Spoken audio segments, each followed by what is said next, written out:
بسم اللہ الرحمن الرحیم۔ محترم ناظرین، السلام علیکم۔ ایک یہودی کو رسول خدا صلی اللہ علیہ وآلہ وسلم سے چند دینار قرض واپس لینا تھا۔ ایک دن آپ راستے میں جا رہے تھے کہ وہ یہودی آپ کے پاس آیا اور اس نے کہا، جب تک آپ میرا قرض ادا نہیں کریں گے اس وقت تک میں آپ کو یہاں سے نہیں جانے دوں گا۔ نبی اکرم صلی اللہ علیہ وآلہ وسلم نے فرمایا، اس وقت ادائیگی کے لیے میرے پاس کچھ بھی نہیں ہے۔ یہودی نے کہا، جب تک آپ میرا قرض واپس نہیں دیں گے میں بھی آپ کو یہاں سے جانے نہیں دوں گا۔ آپ نے فرمایا، اگر یہ بات ہے تو میں تیرے ساتھ یہیں بیٹھ جاتا ہوں۔ یہ کہہ کر آپ اس کے ساتھ بیٹھ گئے۔ جیسے جیسے وقت گزرتا گیا آپ کے صحابہ وہاں جمع ہوتے گئے۔ جب انہوں نے یہودی کی یہ جسارت دیکھی تو انہوں نے اس کو سزا دینے کا ارادہ کیا۔ آپ نے انہیں ہر طرح کی تادیبی کارروائی سے روک دیا اور فرمایا کہ تم دور چلے جاؤ۔ حکم رسول کے تحت صحابہ دور چلے گئے۔ سورج لمحہ بلمحہ گرم ہو رہا تھا اور اس کی تپش سے آپ کو اذیت پہنچ رہی تھی، یہاں تک کہ آپ کے چہرہ اطہر سے پسینہ بہنے لگا۔ اس کے باوجود آپ نے کسی طرح کے غصہ کا اظہار نہ کیا اور کوئی سخت جملہ نہ کہا۔ آپ سارا دن وہیں بیٹھے رہے اور ظہر، عصر اور مغرب و عشاء کی نمازیں وہیں پڑھیں۔ پھر رات چھا گئی۔ آپ نے رات بھی وہیں بسر کی اور فجر کی نماز بھی وہیں پڑھی۔ صحابہ یہودی کو ڈرانے دھمکانے لگے۔ آپ نے فرمایا، تم اس سے یہ کیسا سلوک کر رہے ہو؟ صحابہ نے کہا، یا رسول اللہ، اس کی یہ جرت کہ آپ کو یرغمال بنا کر اپنے پاس بٹھا لے۔ آن حضرت صلی اللہ علیہ وآلہ وسلم نے فرمایا، اللہ نے مجھے اس لیے نہیں بھیجا کہ میں کسی ہم پیمان یا کسی اور پر ظلم کروں۔ جب دن چڑھا تو یہودی نے کلمہ اسلام پڑھتے ہوئے کہا، اشہد ان لا الہ الا اللہ و اشہد ان محمدً عبدہ و رسولہ۔ میں اپنی دولت کا ایک حصہ راہ خدا میں دیتا ہوں۔ میں نے آپ کو اس لیے نہیں روکا تھا کہ میں آپ کی توہین کروں۔ اس ذریعے سے میں آپ کے پیمانہ صبر کو آزمانا چاہتا تھا، کیونکہ تورات میں نے آپ کی یہ صفت پڑھی ہے، محمد بن عبداللہ مکہ میں پیدا ہوگا اور طیبہ کی طرف ہجرت کرے گا۔ وہ تندخو اور سخت مزاج اور بیہودہ گوئی کرنے والا نہ ہوگا اور کوئی جھوٹی بات زبان سے نہیں کہے گا۔ اس طرح سے میں نے آپ کو یہاں رکھ کر اس بات کی تصدیق کی ہے کہ تورات نے بالکل سچ کہا تھا۔ رسول اکرم صلی اللہ علیہ وآلہ وسلم مبعوث برسالت ہونے کے 3 سال بعد تک خفیہ طور پر دعوت اسلام دیتے رہے۔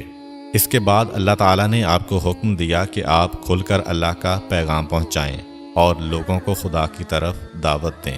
ایام حج شروع ہوئے تو پورے جزیرۃ العرب سے لوگ مکہ کی طرف آنا شروع ہوئے۔ نبی اکرم صلی اللہ علیہ وآلہ وسلم کوہ صفا پر چڑھے اور آپ نے بلند آواز سے فرمایا، لوگو، میں اللہ کا رسول ہوں، تم اللہ رب العالمین پر ایمان لے آؤ۔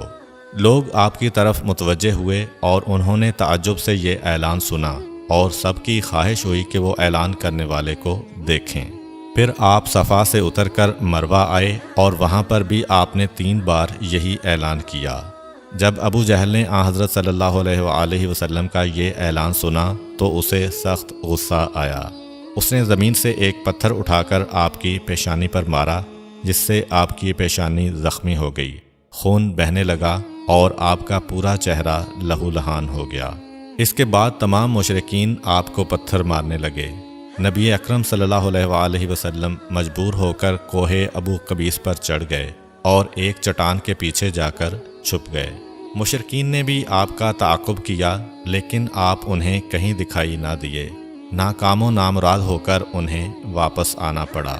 اسی اثناء میں ایک شخص نے حضرت علی علیہ السلام کو اس واقعہ کی اطلاع دی اور کہا کہ میرا خیال یہ ہے کہ محمد مارے جا چکے ہیں، نعوذ باللہ۔ یہ سن کر حضرت علی علیہ السلام کو شدید دکھ ہوا اور آپ ام المومنین حضرت خدیجہ الکبریٰ سلام اللہ علیہ کے پاس آئے اور ان سے کہا، میں نے سنا ہے کہ مشرکین نے رسول خدا صلی اللہ علیہ وآلہ وسلم پر سنگ باری کی ہے اور بعض لوگوں کا یہ گمان ہے کہ نبی اکرم شہید ہو گئے ہیں۔ آپ روٹی پانی اٹھائیں اور میرے ساتھ انہیں تلاش کرنے کے لیے چلیں، ممکن ہے ہمیں ان کا کہیں نشان مل جائے۔ آپ وادی پر نظر رکھیں اور میں پہاڑ کے دامن میں آپ صلی اللہ علیہ وآلہ وسلم کو تلاش کرتا ہوں۔ آپ روتے ہوئے آگے بڑھے اور آپ کہہ رہے تھے، یا رسول اللہ، ہمیں جواب دیں، آپ کہاں ہیں؟ میری روح آپ پر قربان، آپ کس وادی میں بھوکے پیاسے ہیں؟ آپ نے مجھے اپنے ساتھ کیوں نہ لیا تھا؟ حضرت خدیجہ رو رو کر فریاد کر رہی تھیں، کوئی ہے جو نبی مصطفیٰ کی مجھے خبر دے؟ کیا کسی نے انہیں دیکھا ہے جو مجھے ان کے متعلق بتلائے؟ اس وقت جبریل امین علیہ السلام رسول خدا صلی اللہ علیہ وآلہ وسلم پر نازل ہوئے۔ ان کے پیچھے ملائکہ کی بہت سی صفیں تھیں۔ انہوں نے حضرت صلی اللہ علیہ وآلہ وسلم سے کہا، خداوند جبار نے ہمیں آپ کے فرمان کی تعمیل کے لیے بھیجا ہے۔ اگر آپ چاہیں تو ہم اس قوم کو تباہ کر دیں گے اور ان کا دنیا میں کہیں نام و نشان تک دکھائی نہ دے گا۔ رحمت للعالمین نے فرمایا، میں نبی رحمت بنا کر بھیجا گیا ہوں، میں عذاب و انتقام کا حامی نہیں ہوں۔ پروردگار میری قوم کو معاف کر دے، وہ مجھے جانتے نہیں ہیں۔ جبریل امین علیہ السلام نے حضرت صلی اللہ علیہ وآلہ وسلم سے کہا، خدیجہ سلام اللہ علیہا آپ کو تلاش کر رہی ہیں۔ خدیجہ کے رونے نے آسمان کے فرشتوں کو رلا دیا ہے۔ آپ انہیں جواب دیں، خدا کی طرف سے اور ہماری طرف سے انہیں سلام پہنچائیں اور انہیں جنت کی بشارت دیں۔ نبی اکرم صلی اللہ علیہ وآلہ وسلم نے خدیجہ و علی کو صدا دی اور انہیں اپنے پاس بلایا۔ دونوں شخصیات آپ کی خدمت میں حاضر ہوئیں۔ انہوں نے آپ کی پیشانی پر پٹی باندھی اور گھر لے آئے۔ جب مشرکین کو معلوم ہوا کہ نبی اکرم صلی اللہ علیہ وآلہ وسلم اپنے گھر آ چکے ہیں تو انہوں نے گھر کا محاصرہ کر لیا اور سنگ باری شروع کر دی۔ حضرت علی علیہ السلام اور حضرت خدیجہ سلام اللہ علیہا آپ کا دفاع کرنے لگے۔ جب سنگ باری میں معمولی سا وقفہ ہوا تو حضرت خدیجہ گھر سے نکلیں اور انہوں نے چیخ کر کہا، فرزندان قریش، کیا تم سے حیا رخصت ہو گئی ہے؟ تم اپنے قبیلہ کی معزز اور محترم خاتون کے گھر پر سنگ باری کرنے لگے ہو۔ اگر تمہیں خدا کا خوف نہیں ہے تو دوسرے لوگوں کو اپنے اوپر ہنسنے کا موقع نہ دو اور اپنے لیے ہمیشہ کی ذلت و بدنامی تو نہ خریدو۔ جب مشرکین نے حضرت خدیجہ سلام اللہ علیہا کی گفتگو سنی تو ندامت کے مارے ان کے سر جھک گئے اور وہ شرمندہ ہو کر اپنے گھروں کو چلے گئے۔ نبی اکرم صلی اللہ علیہ وآلہ وسلم نے دعوت اسلام کا آغاز ان روح فرسا واقعات کے ساتھ کیا تھا۔ آپ پر کروڑوں سلام ہوں۔ آپ نے لوگوں کو گمراہی و ضلالت سے بچانے کے لیے قدم قدم پر تکالیف اٹھائیں اور صدمے برداشت کیے۔ امید کرتا ہوں کہ آپ کو آج کی ویڈیو اچھی لگی ہوگی۔ اگر آپ کو ہماری ویڈیو اچھی لگی ہے تو ویڈیو کو لائک کریں اور مزید اس طرح کی ویڈیوز دیکھنے کے لیے ہمارا چینل سبسکرائب کر لیں۔ ملتے ہیں نیکسٹ ویڈیو میں، اجازت دیجیے، اللہ حافظ۔